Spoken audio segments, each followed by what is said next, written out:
जय श्री राधे कृष्णा। ओम नमो भगवते वासुदेवाय नमः।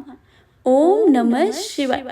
हे प्रिय भक्तों, आप सभी को पौष मास पुत्रदा एकादशी की बहुत बहुत हार्दिक शुभकामनाएं। आप सभी के जीवन में श्री लक्ष्मी नारायण की कृपा सदा सर्वदा ही बनी रहे। आज आप सभी श्रवण करेंगे लक्ष्मी नारायण की कृपा से पौष पुत्रदा एकादशी व्रत की संपूर्ण व्रत कथा। साथ ही साथ आप सभी श्रवण करेंगे एकादशी माता की कथा तथा एकादशी माता की आरती और विष्णु चालीसा। तो आप सभी से विनम्र अनुरोध है कि इन कथाओं को पूरे भक्ति भाव से और प्रसन्न मन चित्त से पूरा अवश्य सुने। साथ ही साथ कमेंट बॉक्स में लक्ष्मी नारायण की जय लिखना बिल्कुल भी मत भूलिएगा। आइए सर्वप्रथम गौरी पुत्र गणेश को याद करके सुनते हैं पौष मास पुत्रदा एकादशी की कथा।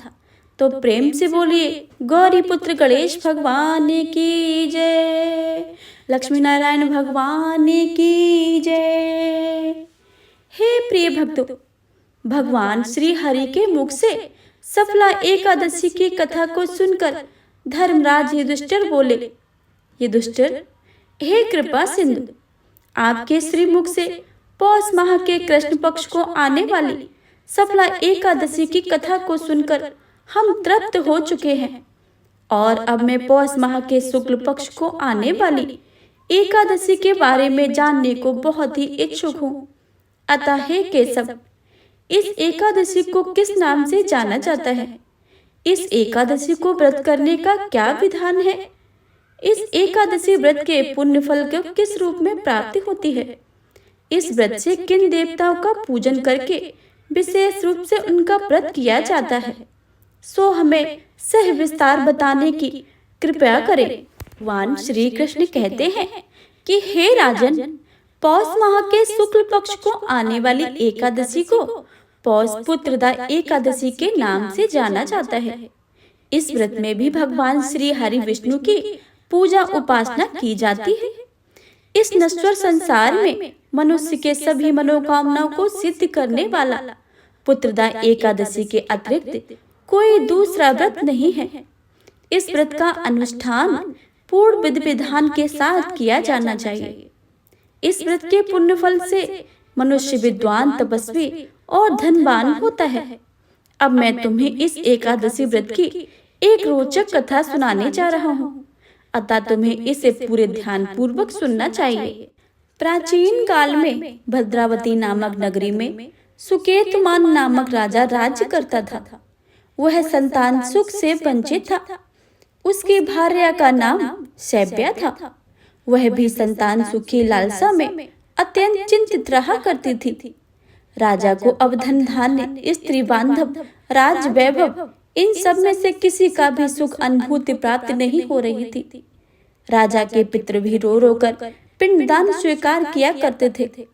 उन्हें भी अब यह चिंता रहती थी कि अब इसके बाद हमें कौन पिंडदान करेगा। राजा अब सदैव यही चिंता में रहते थे कि मेरी मृत्यु के पश्चात मुझे कौन पिंडदान करेगा। बगैर पुत्र के देवताओं और पितरों का ऋण कैसे चुका पाऊंगा। जिस घर में पुत्र ना हो उस घर में सदैव अंधकार निवास करता है। अतः संतान प्राप्ति हेतु सदैव प्रयत्नशील रहना चाहिए। राजा अब पुत्र प्राप्ति हेतु सदैव चिंतित में रहने लगे। जिनके घर में पुत्र की प्राप्ति होती है वह धन्य है। उनको इस लोक में और परलोक में शांति की प्राप्ति होती है, अतः उनका दोनों लोक सुधर जाते हैं। पूर्व जन्म के कर्म के फल स्वरूप ही मनुष्य इस जन्म में धनवान और पुत्रवान बनता है। संतान राजा ने हताशा में एक समय अपना देह त्यागने का निर्णय ले लिया, किंतु आत्महत्या सबसे बड़ा महापाप होने के कारण उन्होंने अपने निर्णय को बदल दिया। एक दिन राजा अपनी इसी चिंता में वन की ओर शांति को खोज में निकल पड़े और मार्ग में आने वाले पेड़ पौधे, पशु पक्षियों को देखने लगे। उसने देखा कि वन में मृग, सिंह, सुअर, सर्प, बंदर, भालू आदि सब भ्रमण कर रहे हैं। हाथी अपने शिशु और हथनी के साथ में वन में विचर रहा है। कहीं उसे गीदड़ के करगज स्वर की आवाज सुनाई पड़ रही थी, तो कहीं पर उल्लू अपने तीक्ष्ण स्वर में कुछ कह रहे थे। राजा वन में विचरते विचरते यही सब दृश्य देखते हुए सोच विचार में पड़ गए। देखते ही देखते आधा दिन बीत गया था। वह सोचने लगे, मैंने पुत्र प्राप्ति हेतु कई यज्ञ किए हैं, ब्राह्मणों को स्वादिष्ट भोजन खिलाकर तृप्त किया है, किंतु फिर भी उन्हें संतान सुख की प्राप्ति न हुई।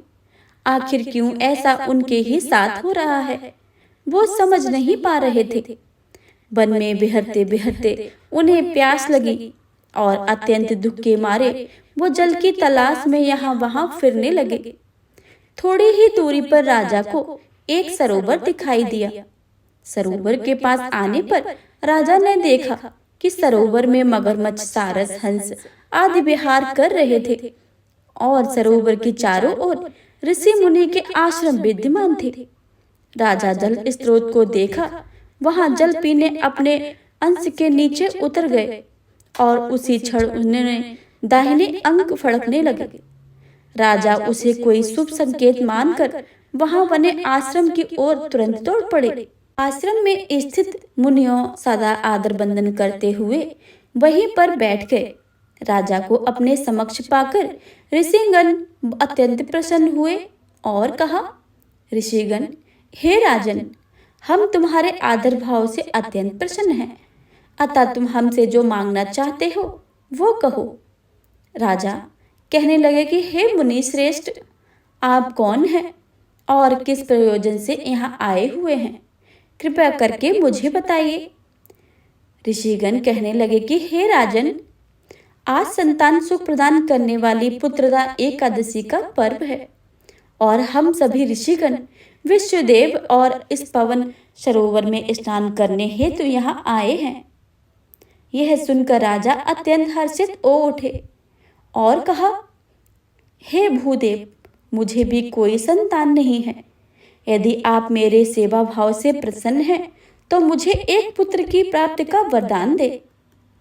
ऋषिगण कहने लगे कि हे राजन, आज संतान सुख प्रदान करने वाली पुत्रदा एकादशी का व्रत है, अतः आप अवश्य इस एकादशी का व्रत रखें, आपको निश्चित रूप से पुत्र की प्राप्ति होगी।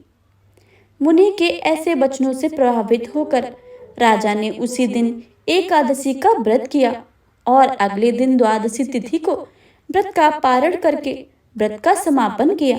इसके पश्चात सर्व मुनियों को प्रणाम करके उनका आशीर्वाद ग्रहण करके वह पुनः अपने महल में आ गए।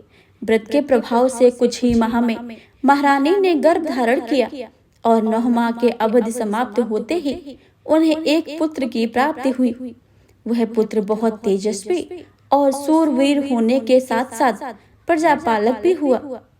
श्री कृष्ण बोले कि हे धर्मराज, हर मनुष्य को पुत्र की प्राप्ति हेतु इस पुत्रदा एकादशी का व्रत अवश्य ही रखना चाहिए। जो भी मनुष्य इस व्रत के महात्म्य को पढ़ता है, कहता है और सुनता है, उसे अंत में समय में निश्चित रूप से स्वर्गलोक की प्राप्ति होती है। तो प्रेम से बोलिए भगवान श्री कृष्ण की जय, लक्ष्मी नारायण भगवान की जय। हे प्रिय भक्तों, अब आप सभी श्रवण करिए एकादशी माता की कथा और एकादशी माता की आरती। एक समय की बात है, किसी नगर का एक राजा था। उसके 2 बेटियां थीं। छोटी बेटी एकादशी का व्रत किया करती थी, परंतु बड़ी बेटी कोई भी व्रत नहीं करती थी। सभी छोटी से बहुत ही प्रेम करते थे, जिसकी वजह से बड़ी बहन उससे ईर्ष्या करती थी। उसने लड्डू में जहर मिलाकर छोटी बेटी को खाने को दिया, परंतु ग्यारस माता की कृपा से उसको कुछ भी नहीं हुआ। यह देखकर बड़ी बहन ने उसे पानी भरने के बहाने कुएं में धकेल दिया। ग्यारस माता ने उसे बीच में ही पकड़कर बाहर निकाल दिया। इस बार भी छोटी बहन को जीवित देखकर उसने एक घड़े में सांप रखकर उसके कमरे में रख दिया। सांप भी उसकी ग्यारस माता की भक्ति देखकर वहां से बिना उसे नुकसान पहुंचाए चला गया। एक दिन पड़ोसी नगर का राजकुमार बड़ी बहन को देखने के लिए आया। जब उसने दोनों बहनों के देखा तो उसे राजा की छोटी राजकुमारी पसंद आ गई। इसके कारण बड़ी बहन उससे अधिक ईर्ष्या करने लगी। विचार किया कि मैंने मारने के लिए क्या कुछ नहीं किया है, परंतु यह हर बार बच गई है। इस बार कुछ और करना चाहिए। यह सोचकर वह छोटी बहन के पास गई और बोली, बहन, तुम जानती हो हमारी मृत्यु किसी न किसी जगह किसी के द्वारा लिखी होती है। छोटी बहन ने कहा कि यह सच है। बड़ी बहन फिर बोली, तुम्हें तो पता ही होगा कि तुम्हारी मृत्यु किसके द्वारा और कैसे होगी, क्योंकि तुम तो 11 माता की भक्त हो। छोटी बहन भोली थी। उसने बड़ी बहन से कहा, बहन, मेरा जीवन महल में ही जो तोता है उस तोते के गले में बंधे हार में है। जब कोई तोते को मारकर उस हार को पहन लेगा तो मैं मूर्छित हो जाऊंगी, और जब उतार कर टांग देगा तो मैं जीवित हो जाऊंगी। बड़ी बहन यह सुन तोते को ढूंढने लगी। छोटी बहन अपने पिता के पास गई और बोली, पिताजी, यदि किसी कारणवश मुझे कुछ हो जाए तो मुझे जलाना नहीं, बल्कि हमारे महल के पास में ही एक महल जो पुराना है वहां सुला देना। यदि कोई पूछे तो बता देना कि मैं मूर्छित हो गई हूँ। ठीक होने से समय लगेगा। राजा ने कहा, बेटी, ऐसी अशुभ बातें मत करो। कल तो तुम्हारी बारात आने वाली है। अगले दिन बारात आई। फेरे शुरू हुए। 3 फेरे पूरे हुए। चौथे फेरे में बड़ी बहन ने उस तोते को ढूंढ लिया था और उसे मारकर हार अपने गले में पहन लिया। हार पहनते ही छोटी बेटी मूर्छित हो गई। राजा ने भी अपनी बेटी के कहे अनुसार उसे अपने पुराने महल में सुला दिया और एक पहरेदार बैठाकर उसे कहा कि बिना मेरी अनुमति के कोई महल में न जाए।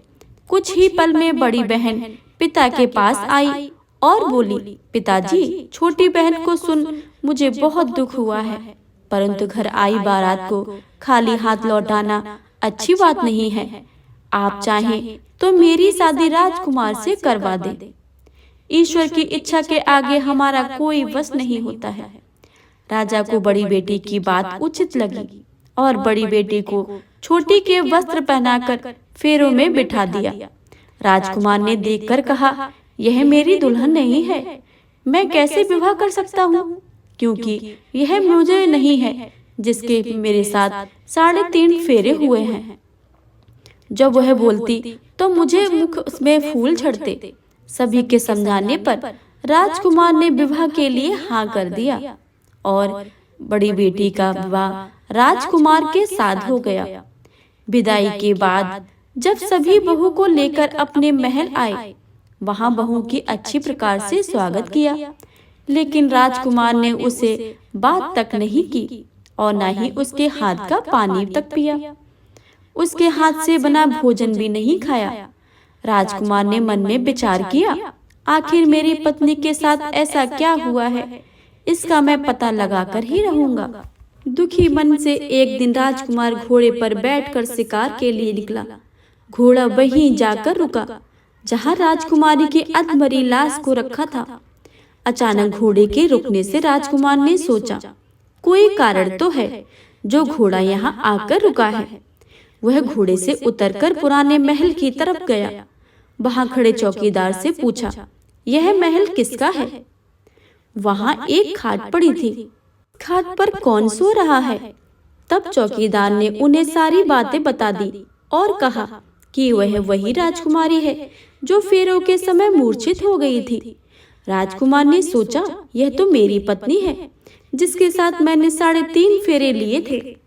उन्होंने चौकीदार से कहा कि मैं यहाँ आया हूँ, तुम किसी को मत बताना, इसके लिए मैं तुम्हें अच्छी धनराशि दूंगा। चौकीदार भी मान गया।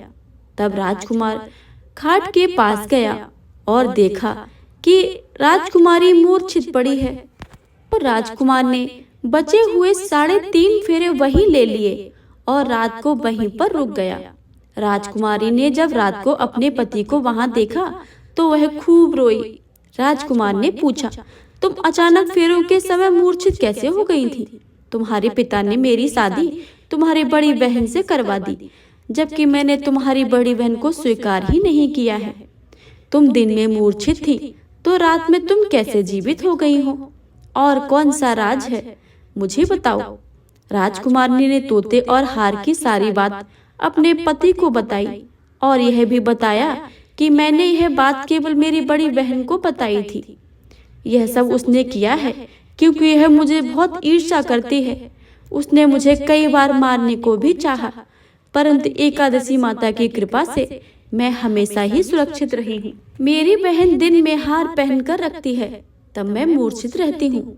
रात को हार उतारकर सोती है तो मैं जीवित हो जाती हूँ। यदि वह हार मुझे वापस मिल जाए तो मैं हमेशा के लिए जीवित हो जाऊंगी। ऐसा भी होती है, बड़ी बहन भी ऐसी होती है। इस प्रकार राजकुमार ने सोचा। अब वह राजकुमारी के साथ दिन रात बिताने लगा। बड़ी बहन ने पता लगाना चाहा कि आखिर राजकुमार रात दिन कहाँ रहते हैं, परंतु पता नहीं लगा सकी। एक दिन छोटी रानी गर्भ से हो गई।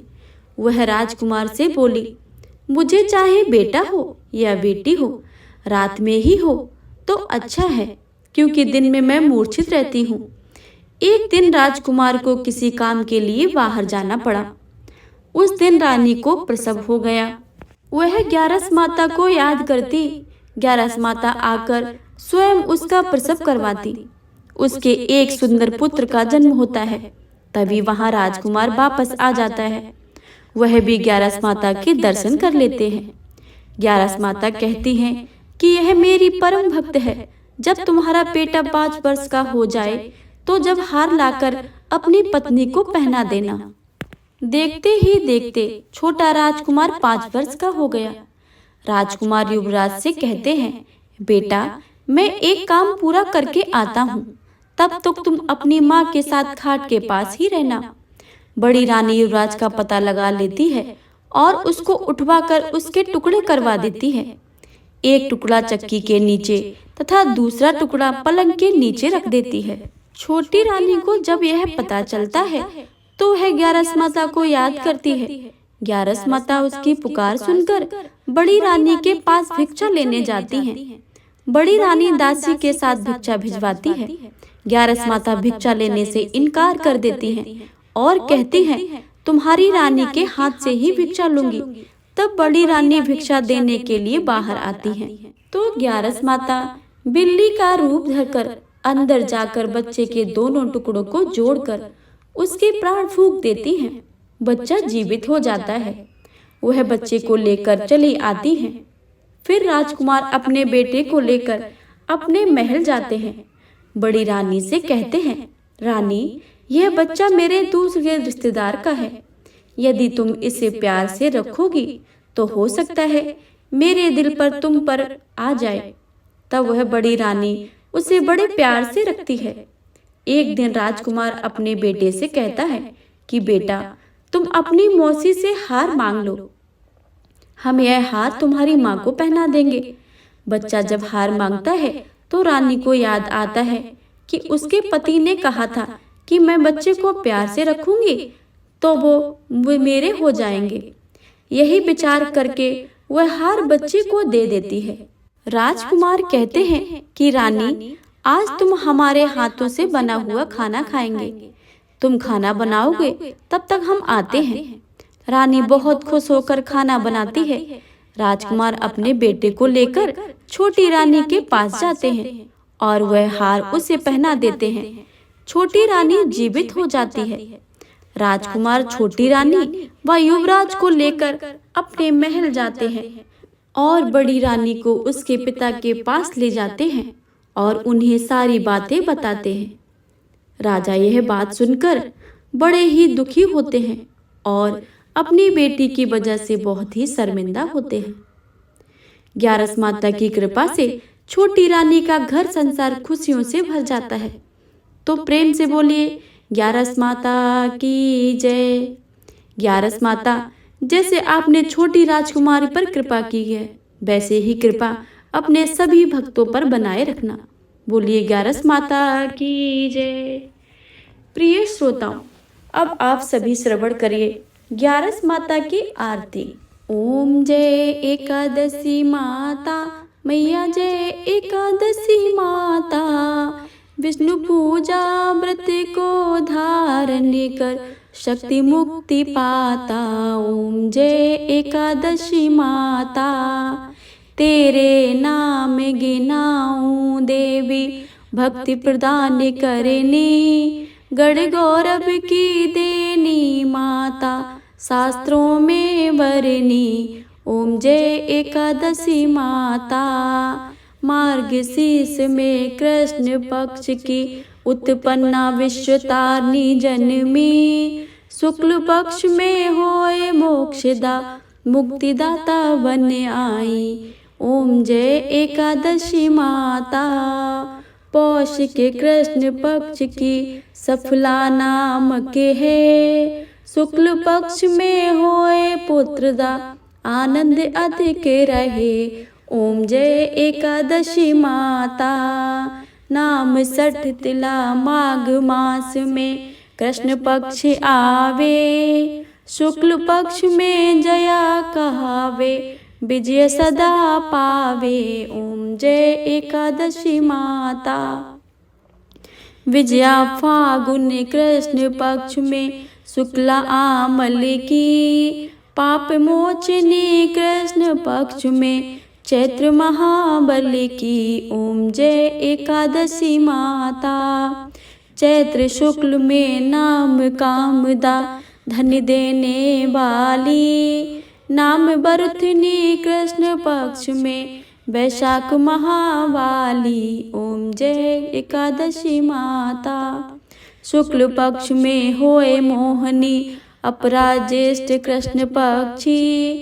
नाम निर्जला सब सुख करनी, शुक्ल पक्ष रखी। ओम जय एकादशी माता।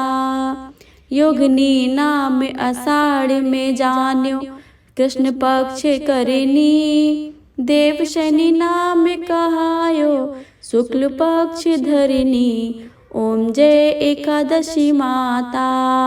कामिका श्रावण मास में आवे, कृष्ण पक्ष कहिए। श्रावण शुक्ला होए पवित्र, आनंद से रहिए। ओम जय एकादशी माता। अजा भाद्रपद कृष्ण पक्ष की परिवर्तनी शुक्ला। इंद्रा अश्विन कृष्ण पक्ष में व्रत में भव सागर निकला। ओम जय एकादशी माता। पापांकुशा है शुक्ल पक्ष में आप हरनिहारी। रमा मास कार्तिक में आवे, सुखदायक भार। जय एकादशी माता। देव्योत्थानी शुक्ल पक्ष की दुख नाशक मैया। पावन मास में करूं विनती, पार करो नैया। ओम जय एकादशी माता। परमा कृष्ण पक्ष में होती जन मंगल करनी। शुक्ल माक्ष में होए पद्मिनी, दुख दरिद्र हरिणी। ओम जय एकादशी माता। जो कोई आरती एकादशी की भक्ति सहित गावे, जन गुरुदिता स्वर्ग का वासा निश्चय वह पावे। ओम जय एकादशी माता। ओम जय एकादशी माता। मैया जय एकादशी माता। विष्णु पूजा व्रत को धारण कर शक्ति मुक्ति पाता। ओम जय एकादशी माता। ओम जय एकादशी माता। ओम जय एकादशी माता। प्रेम से बोली एकादशी माता की जय। विष्णु भगवान की जय। लक्ष्मी नारायण की जय। विष्णु सुनिए विनय, सेवक की चितलाए। कीरत कुछ वर्णन करूं, दीजिए गान बताए। नमो विष्णु भगवान खरारी, कष्ट न सावन अखिल बिहारी। प्रबल जगत में शक्ति तुम्हारी, त्रिभुवन फैल रही उजियारी। सुंदर रूप मनोहर सूरत, सरल स्वभाव मोहनी मूरत, तन पर पीतांबर अति सोहत, बैजंती माला मन मोहत। शंख चक्र कर गदा बिराजे, देखत दैत्य असुर दल भाजे। सत्य धर्म मद लोभ न गाजे, काम क्रोध मद लोभ न छाजे। संत भक्त सज्जन मन रंजन, धनुज असुर दुष्टन दल गंजन। सुख उपजाए कष्ट सब भंजन, दोष मिटाए करत जन संचन।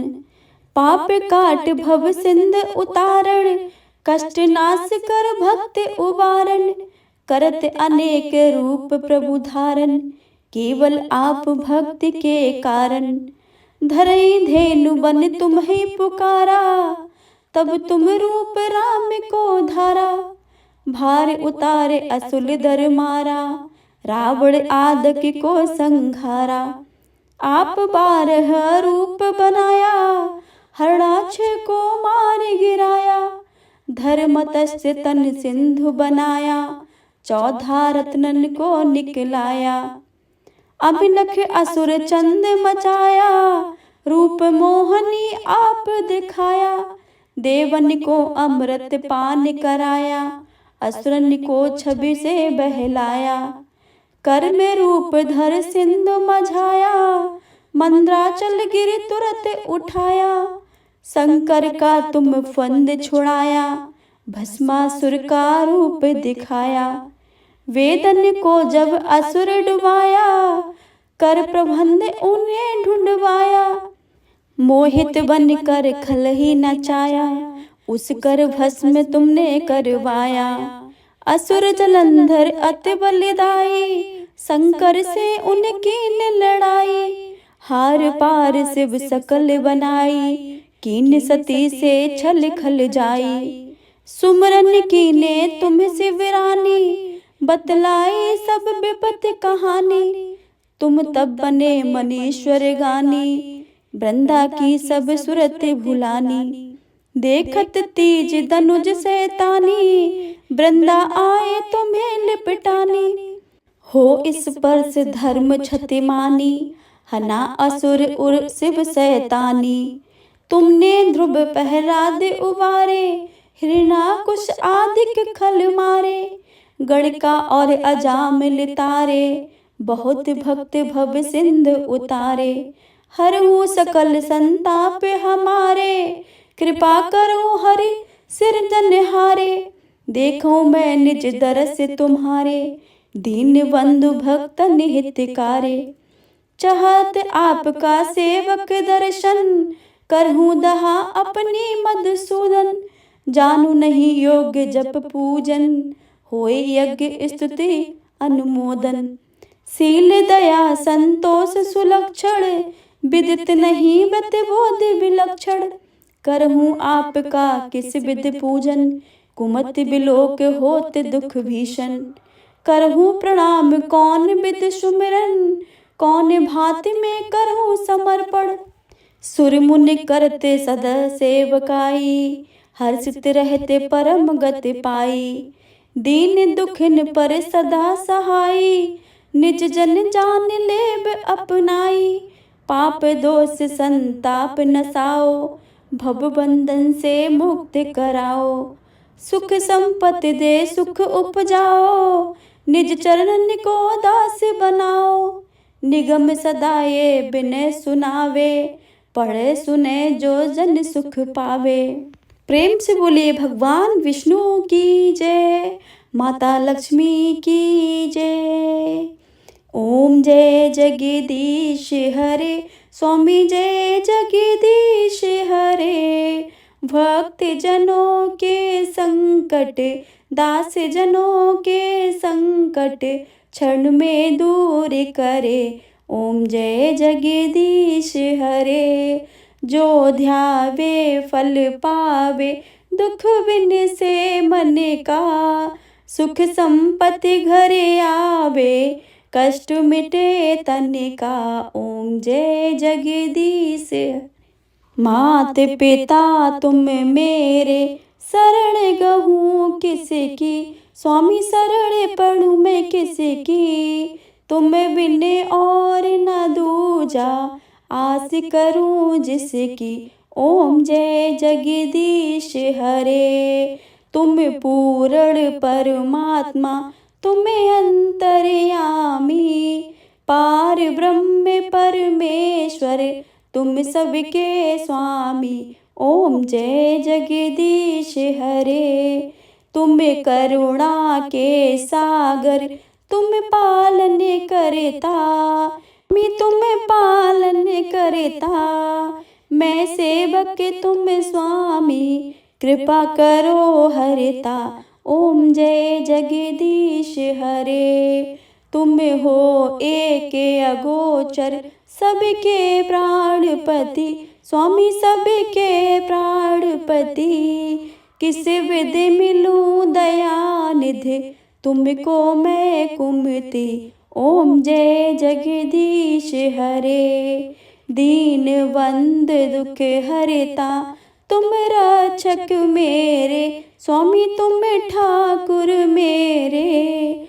अपने हाथ उठाओ, अपनी शरण लगाओ, द्वार पड़ा मैं तेरे। ओम जय जगदीश हरे। विषय विकार मिटाओ, पाप हरो देवा, स्वामी पाप हरो देवा। श्रद्धा भक्ति बढ़ाओ, बल और बुद्धि बढ़ाओ, संतन की सेवा। ओम जय जगदीश हरे। तन मन धन सब है तेरा, स्वामी सब कुछ है तेरा। तेरा तुझको अर्पण, तेरा तुझको समर्पण, क्या लागे मेरा। ओम जय जगदीश हरे। ओम जय जगदीश हरे। स्वामी जय जगदीश हरे। स्वामी जय दीनानाथ हरे। भक्त जनों के संकट क्षण में दूर करे। ओम जय जगदीश हरे। ओम जय जगदीश हरे। प्रेम से बोले विष्णु भगवान की जय। हे प्रिय भक्तों, अगर आपको आज के पूर्णिमा व्रत की कथा तथा पूर्णिमा व्रत का चालीसा और आरती अगर अच्छी लगे हो तो वीडियो को लाइक करें और ज्यादा से ज्यादा शेयर करें और कमेंट बॉक्स में भगवान विष्णु और माता लक्ष्मी की जय लिखना बिल्कुल भी मत भूलिएगा। चैनल पर अगर आप नए आए हैं तो चैनल को सब्सक्राइब करके बेल आइकन को अवश्य दबा लें ताकि आने वाली सभी वीडियो की जानकारी सबसे पहले आपके पास पहुंचे। मिलते हैं अगली वीडियो में, तब तक के लिए जय श्री राधे।